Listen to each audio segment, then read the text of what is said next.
Selon le Haut Commissariat pour les réfugiés, le HCR, il y a 60 millions de déracinés dans le monde. 20 millions de réfugiés qui ont été contraints de fuir au-delà des frontières de leur pays et 40 millions de déplacés qui ont trouvé refuge à l'intérieur de leur propre pays. Aujourd'hui, dans le monde, une personne tous les 122 est soit déracinée, soit réfugiée. En Europe, en 2015, 1,2 million de personnes ont déposé une demande d'asile. C'est 600 000 de plus par rapport à l'année d'avant. La courbe que vous voyez sur ce graphique est impressionnante. Pourtant, il n'y a pas de crise des réfugiés en Europe. Car un chiffre n'a pas qu'une valeur absolue. Il faut le mettre en perspective. Il faut s'intéresser aux échelles, à l'échelle géographique et à l'échelle historique. Mais regardons d'abord les chiffres. Je suis d'accord avec vous. 1,2 million de réfugiés en Europe, c'est beaucoup. Et on sait déjà que les arrivées ne vont pas diminuer ces prochaines années. Mais savez-vous combien d'habitants compte l'Europe ? 508 millions. Donc, l'année passée en Europe, un demandeur d'asile, chaque 500 habitants est arrivé. Visuellement, ça donne ça. Une étoile rouge, diluée dans une mer d'étoiles bleues. Et même avec l'arrivée de 600 000 personnes, comme c'était le cas l'année passée, il n'y avait l'année passée qu'un demandeur d'asile chaque 500. 1 sur 1000 l'année d'avant. Regardons maintenant l'échelle géographique. Essayons de voir ce qui se passe au-delà de notre continent. Je suis géographe, je m'intéresse quotidiennement à ces questions, je m'intéresse aux frontières et aux mouvements migratoires. Si on prend les statistiques dans le monde, on voit que l'accueil, le poids de l'accueil repose sur les épaules des États les plus pauvres. En effet, 86% des réfugiés sont accueillis dans les pays du Sud. C'est cet arc des réfugiés déplacés qui a été dessiné par Filip Rekačević. C'est un arc qui va de l'Indonésie à la Tanzanie. Et même quand la guerre est tout proche de chez nous, comme c'est le cas pour la Syrie, les réfugiés n'arrivent que très rarement chez nous. Sur les 5 millions de réfugiés syriens, 2,7 aujourd'hui sont installés en Turquie. 1 million au Liban. Au Liban, aujourd'hui, 1 personne sur 4 est réfugiée. C'est comme si l'Europe accueillait 125 millions de réfugiés. On en est très très loin. Alors oui, il y a crise des réfugiés, mais pas en Europe. L'Europe n'est que très peu touchée par cette crise. Pourtant, l'Europe a déjà connu des crises des réfugiés.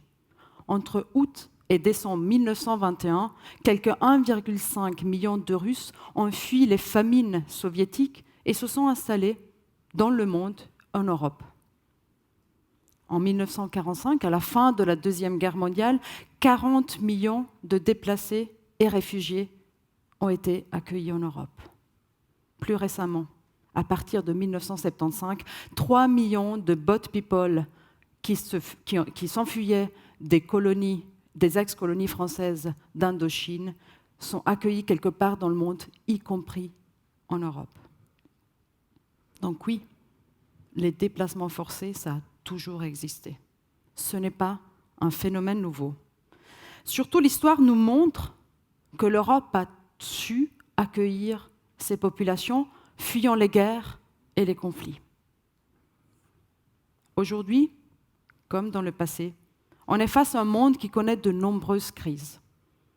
Les guerres et les instabilités politiques, il y en a beaucoup dans le monde. Il y en a certaines qui sont proches de chez nous. C'est le cas de la Syrie. il y a d'autres guerres plus lointaines et qu'on connaît un petit peu moins. Le Yémen, l'Érythrée, le Soudan, la Somalie, l'Éthiopie, la Libye, la Turquie. Ce sont ces pays que vous voyez en rouge sur cette carte. Mais si dans le passé, les réfugiés ont réussi à trouver refuge quelque part dans le monde, aujourd'hui les portes se ferment. On érige des murs pour bloquer leur arrivée, comme on le voit sur cette carte d'Elisabeth Vallet. On comptait une dizaine de murs à la fin de la guerre froide. Aujourd'hui, il y en a 70 qui sont construits ou en voie de construction. 40 000 kilomètres de frontières aujourd'hui dans le monde sont murés. Ainsi, l'utilisation du mot crise ne sert pas à décrire un phénomène. Il sert surtout à fonder des politiques et des actions. Parler de crise des réfugiés, c'est appeler à des mesures urgentes et exceptionnelles. C'est justifier la fermeture des frontières comme seul moyen de gestion des mobilités humaines. En augmentant les contrôles frontaliers, on oblige les réfugiés à passer par des chemins qui sont toujours plus longs et toujours plus dangereux.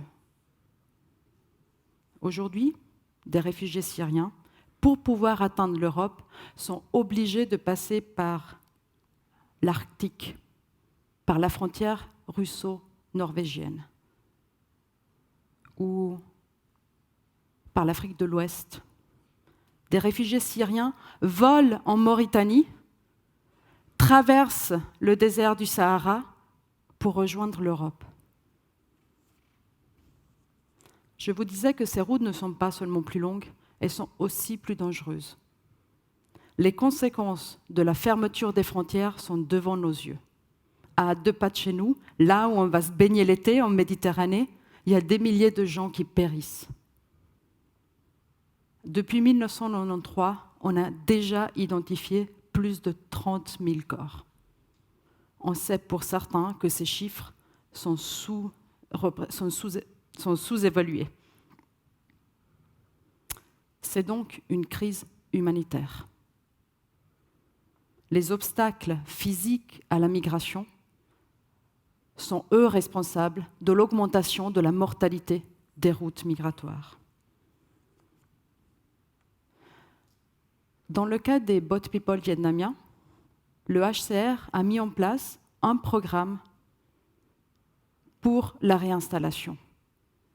Les réfugiés vietnamiens ont pu profiter de ces programmes et ne pas prendre des routes dangereuses pour arriver dans les nouveaux pays d'accueil.